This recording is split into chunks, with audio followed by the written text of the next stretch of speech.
All right. Hello, everyone. Welcome to a very exciting episode of Greedy Teeps. Today, we have the man behind the mask, the man known as River.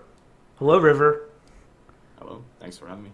All right. So, we're going to be looking at a very popular deck. I think it's probably the most powerful deck in the format. I don't know if you agree, but we're going to be looking at Blue Farm.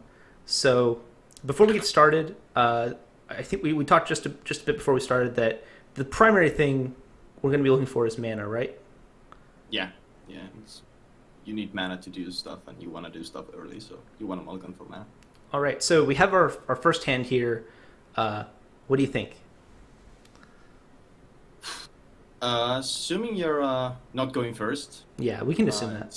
it's somewhat keepable because you get to go like turn one Arcane Signet, and turn two you can Twister at the very least, and you can also deploy an early Wishclaw Talisman and try to get a dockside going for your turn two. Kind of depends on what you end up drawing and your first and second draw steps. What you want to do? Yeah, I can see this being a keep. Although I might actually be more greedy and mulligan it, but honestly, as a first 7, yeah, I wouldn't be too unhappy to keep this. All right, so let's say we keep it. We're going to go to a fresh 7. So here's a new 7. All right, this one is a little... Crap. Yeah. Yeah, really, there's no mana. You could technically tutor for something, but there really isn't anything here. So if you top deck a land in your first turn, this could be okay because you can vamp tutor for something like dockside. But just, that vamp tutoring for a mana crypt isn't doing it because you're eating your chance of drawing lands by vampiric tutoring. So yeah, just ship this one. All right, second 7. All right, this one also has problems, although it does have a turn 2 Twister with a land drop and a mana left over. It's pretty risky. Yeah, it's quite risky. Your Twister gets countered, you're out of the game basically. Yeah. Yeah, I don't like this. Island is like really rough here too. Like you Yeah. can't even tutor or anything. All right, so Yeah, I'd rather go to 6 than keep this hand. oh, this is All right, this has mana. sure. This is our 6. I guess I should read the hand. We haven't been reading hands, but we should read now. So it has a red elemental blast, a command tower, a dark ritual, a snow-covered swamp, an underground sea, a fellwar stone, and an intuition. So what do you think of this one as our 6? It's still not the greatest because it's like dark ritualing into fellwar stone and nothing to follow it up with. It's kind of meh. This hand does give, if you go turn 1 fellwar stone, does give you turn 2 Timna, but you're still quite far away from like intuition lines that actually win you the game, and You also don't have a turn 3 Chrom, so like I could see maybe like a turn 2 Timna into a turn 3 Chrom being powerful, but not being able to do that, and the fact that this is a 6 means you're probably you can have a turn 3 Chrom by being super lazy and going turn 1 command tower, hold up red elemental blast, turn 2 going fellwar stone and still maybe hold up that red elemental blast, and then turn 3 you can dark ritual Chrom, but that's like that's not good. Whatever. Yeah. All right, let's go to 5. Yeah, right? Let's go to 5. Hey. All right, keep. Yeah. This is dockside, like. Yeah, you bottom 2 lands. Yeah, bottom 2 lands and keep dockside, and like, you're rocking. Do you bottom? Depending on the meta. Yeah. You bottom Godless Shrine and Snow-Covered Island. Yeah. Yeah, and what do you do? Dockside basically fixes all of your mana problems anyway, like giving you all colors of mana. So yeah, just don't really want to see shocks. Mm-hmm. And when you play Dockside, are you just trying to rush out Timna and Chrom? Is that what you're gonna do with the mana?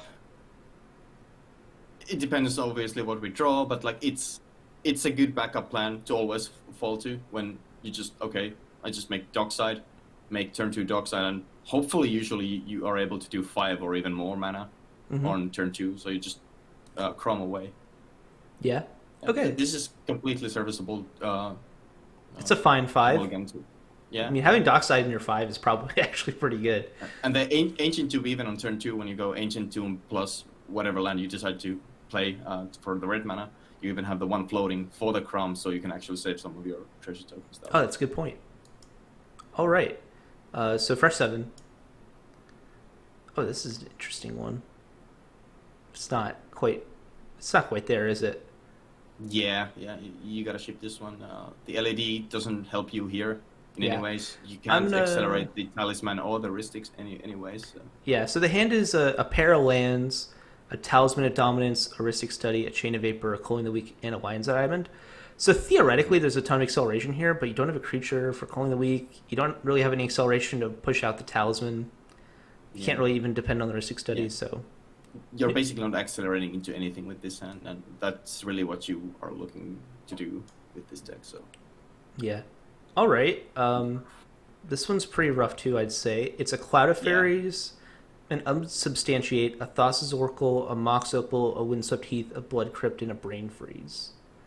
So this hand is also not yeah, again, like I think taking you anywhere. there's obviously a pattern here. We already mentioned it. It's just, we need mana. There's no mana here, so we throw it away. Mm-hmm.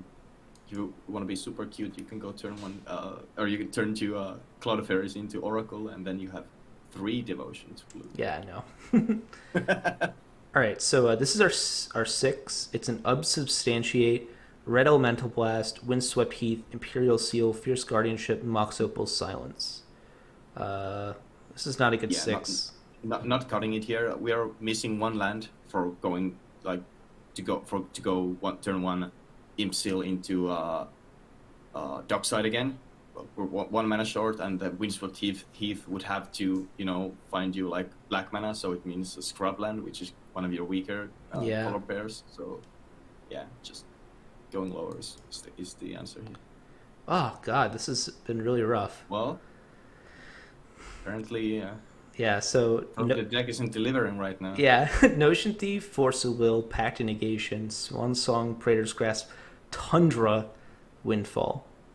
So this is our 5. Counter a lot of stuff with this hand, but yeah, it's do you go to? You're not winning anytime soon with this. Yeah. One, so yeah, ship it. All right, time for 4. Hey, this is this is not offensively bad. No, actually, this is turn 1 Chrom. Oh wow. Yeah, keep it. Just slam the Chrom, and you still have you slam the Chrom, and you untap with at least 2 mana on turn 2. It's not the best, obviously, and with good top decks, you can even try to go for the Windfall and not have to meme the turn 1 Chrom. But yeah, this hand is good. And if you draw a land, you might be able to You might be able to play a turn 2 Timna after the turn 1 Chrom. Yeah, that's. Do you exile Peer into Abyss on the Chrom Mox so that you have the black source and you can get a blue-red land off the Scalding turn, or? We are at 4, right? Yeah, So we're at 4. We're probably shipping then at least Swan Song. Yeah, we have to ditch the Mystical as well. Yeah. And then I think we're just pitching Windfall and Piero. Wait, that's 4. No. I think too many cards. Yeah. You only get to pick I 4. would keep Piero in my deck. I'd keep Piero in my deck, so not putting it under Okay. Chromax is advisable. I would probably then just put the worst blue card. Yeah. I guess to me the appeal of Pier is that it makes the turn 2 Timna possible. Sure. If not likely. That's what I like. Although you know what, you can't play turn. Oh, you can, because you can make any color man off the lion's diamond. Yeah, I don't know. That's interesting. Yeah, I don't think the turn 2 Timna is that necessary. Just going turn 1 Chrom usually draws you enough cards, and then your natural Really? doorsteps as well. So you're still in the game with this, even though it's far from ideal opening hand. Obviously, It's a pretty good 4 though, right? Yeah, You still end up with 4. You still This end up is with a 2 turn 1 cards. Chrom. Yeah. You actually probably end up with more cards in hand, useful cards in hand, than you'd think, right? Because you still have the 2 lands. You have 2 mana sources on the battlefield and a Chrom in play. That's 3 cards, so it's actually still pretty good. And you're probably gonna draw cards. So For a 4, this is easily keepable. Yeah. okay, so fresh 7. This is not easily keepable. So Miscast, Savine's Reclamation, Demonic Tutor, Gamble, Enlightened Tutor, Grand Abolisher, and Ancient Tomb. So I'm glad we have a free Mulligan here, so yeah. let's use that. Hey, This is All right. better. So Marsh Flats, Soul Ring, Silence, Notion Thief, Gemstone Cavern, Spire of Industry, and a Talisman. This seems sick. This is a sick opening hand. Yeah, If you're not going first, it's super amazing. And even if you're not if we are going first, this is still really good because you can go like turn 1 land, Soul Ring, Talisman, and Yeah. like even hold up Silence for some reason for turn 1. Yeah, Spike I play, guess I don't know. if you have the Gemstone Caverns in play, do you have a turn Mm-hmm. one Timna? No, no, you're not quite that good. Oh wait, no, you can't. You never have 2 colored sources and a colorless, but Yeah. it's still very good. I mean, you have a turn 2 Chrom off of this Yeah. pretty easily. You can easily like you can easily turn 2 Notion Thief with this hand, like Oh, just yeah, that's trying to true. get somebody with the Notion Thief, Yeah, you're right. and just deploying it is good. And like yeah, we even have like turn 2 Chrom. Even we can Chrom or we can Notion Thief. Like we have a lot of options. Like, just It's true. having mana with your opening hand is really good because you can then like, oh, you top deck the tutor, like great, you can now funnel it into other stuff, or then you can just, oh well, I have Timna and I have Chrom, and just keep drawing Yeah. cards with those. Timna and like partners that create card advantage are so broken because like they allow you to feed these resources into a resource generator, and you can Yeah. warp your whole deck around that. And so like this deck is warped around the idea that even if you keep a hand with nothing but mana, you always have those 2 card advantage engines in the command zone, Yeah, which is just and busted. this easily snowballs the game. Like keeping an opening hand like this gives you access to 5 mana on turn 2, and then you deploy your card advantage engines, so your generals, and then they draw you more Yeah. more mana. And And you kind of snowball, and on turn 4 you Yeah. have like 20 mana or something. And 5 mana is like a key amount of mana in this deck, right? Like if you just rip an ad nauseum off the top, or even Yeah. a Vampiric Tutor, like, all right, that's game. Good GG's. And you have the sounds to protect it, like that's insane. Yeah. Mm-hmm. All right, fresh 7. Oh, this seems good. You have some acceleration in the form of Rain of Filthy of the Tainted Pact. Maybe it's not quite good enough. I don't know. That's up to you. I'd like to hear what you have to think. Okay, so at the very least, you have 3 mana with this on turn 2. So whereas you can kind of deploy Timna, you can if you want to be super cute, you can go turn 1, Chromox land, and then play Oracle turn 1, and then turn 2 you can cast Timna and swing with the Oracle, get a card that way. Whoa. But like maybe it's a better idea to Yeah. hold up the mana for You the probably- Tainted Pact Oracle. Yeah, you probably want to hold. You probably don't. The problem is that if you play the turn 1 Oracle, you probably have to exile the Unsubstantiate, and then it's like kind of dead. You can't even bounce the You're pitching Oracle. the Rain of Filth to the Chromox here to Yeah. make it tap for black, and like you can just even keep like Unsubstantiate up on your turn 1. So if somebody tries to turn 1 wheel, you can Unsubstantiate it and like protect your possible turn 2 or turn 3 win. Yeah, it's also possible you I'd hold be the. inclined to keep this one. It's also possible you're supposed to hold the Rain of Filth because the Rain of Filth allows you to go on turn 2 Oracle and Tainted Pact. So if you like exile, if you just hold the Chrome Mox and then on turn 2 you play your land, play your Chrome Mox, use the Chrome Mox to cast Rain of Filth, tap your 2 lands for double blue, then sack them for Tainted Pact. That's pretty busted. You can just win the game on turn 2. It is risky. Going last, I wouldn't do it. I would try not to go for it because Rain of Filthing your both lands and then Oracling and then Tainted Pacting, and then Tainted Pact gets countered, you're effed. Yeah. But if you're going first, yeah, you can try that one. Yeah, for sure. It's super hyper risky, but like, sometimes you're at a table with like triple Sylvala for some reason, Yeah, sure. and you can do that. Nobody's so. playing any counter match. Yeah, just jam it. Yeah. All right. So let's do a fresh set. I mean, that's an obvious keep, right? Like. Yeah, obviously, yeah. Like, Yeah. you can do multiple things with this one. Obviously, the best thing is to try to win turn 2. Yeah. All right. Ooh, this is rough. So we have Force Negation, Mystical Tutor, Mana Crypt, Notion Thief, Intuition, Demonic Consultation, Sabine's Reclamation. So tons of the best cards in our deck, but no lands, so you gotta throw it away. Yeah. Ooh. Ooh. Hello. So Okay. it's a Scalding Tarn, a Demonic Consultation, a Lotus Petal, a Soul Ring, a Pact of Negation, an Ancient Tomb, and a Wind's Rebuke. This is sick. This this is turn 2 win with protection backup. You consult for Adnos. Oh, that's a lot. Is that what I'd you go for usually it. do? Easy. Sure. Wow. Sure. Like, Wow. you don't really mind consulting. Like, you can easily use it as a tutor. Turn 1, Scalding Turn, Lotus Petal Pass, and then, like, turn 2, and you consult in the end step or something. And then next turn, you go Ancient Tomb, tap it for Soul Ring, and you have Lotus Petal and Scalding Turn giving you the double black for the Adnos. And then you pack have negations for objective. Wow. Yeah. That's crazy. I would This never is have, turn 2 I would have Adnos never with- seen that. with the counters, bro. That's totally not the kind of player I am, and I'm so happy you're here to say Yeah. that. I would have never seen that. I still liked the hand, but wow, that's nuts. Yeah, it's still a good hand, right? There's a shit ton of mana. All right, But yeah, sweet. Fresh 7. Ooh, I actually kind of like this. It's awkward with the artifacts, though. mm-hmm. I like Phantasmal Image a lot. I think I just have a It bias. is really good when a lot of people are playing dockside. Mm-hmm. You're playing dockside as well, obviously, but What do you it think of gets this even hand? better if other people sort of keep them docksides.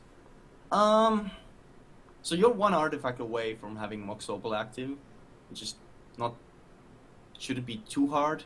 But as a first 7, this is way too tame for my taste. I would be more greedy and ship it. All right. You don't really do anything powerful Yeah, so with this, so we'll go to the next one then. sure.